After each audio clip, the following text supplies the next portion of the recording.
Hali gani mwanafamilia wa channel tupendwa hii hapa ya Keleo Media.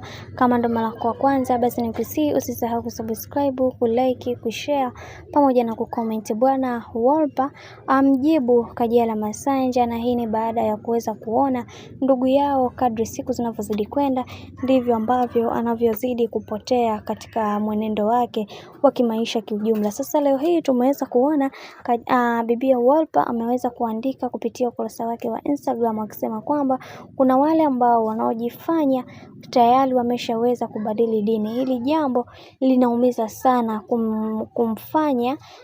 kumfanya Mwenyezi Mungu akuamini kwenye kitu ambacho hata yeye mwenyewe anaona hapa hakuna kitu kiko sawa. Lakini tuna mambo mengi ambayo yanayoendelea kwa kipindi hiki. Ninaamini kila kitu kitakuwa katika misingi na mikakati iliyo bora, na mimi natamani kuweza kuona kila kitu kikisimama imara na kuweza kufikia hatua kubwa ya maisha ambayo tunayopitia kwa kipindi hiki, kwa sababu watu wengi wanatamani kuweza kuhakikisha kila kitu kikiwa katika misingi na mikakati iliyo bora, kwa sababu watu wengi hawaamini katika kile kitu ambacho wanachokiamini. Sasa Bibi Wolper bwana, yeye binafsi ameweza kumchana dada yetu Kajala Masanja akisema kwamba Kajala Masanja hayuko tayari kubadili dini, lakini kuna namna fulani hivi anatumia nguvu kubwa kuweza kuwaaminisha watu wengine kwamba yeye tayari ameshaweza kubadili dini, lakini uhalisia ni kwamba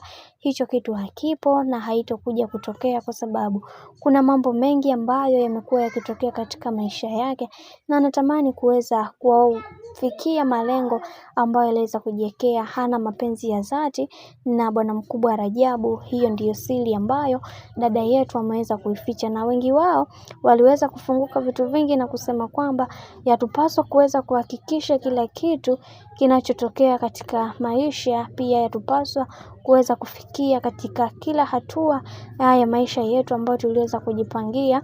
Na watu wengi walisema kwamba yatupaswa kuwafanya watu wengine waendelee kutuamini, kwa sababu kila mtu sasa hivi anatamani kuweza kufikia malengo yake katika kila hatua.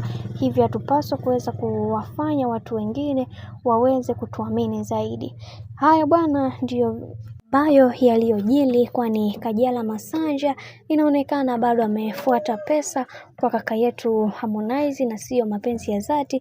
Sasa hivi siri zishaanza kufichuka kwa yale yote ambayo anayoyafanya, kwani Wolper hapendezi nayo. Mimi nikusii, kama ndo mara kwa kwanza usisahau kusubscribe, kulike, kushare pamoja na kucomment.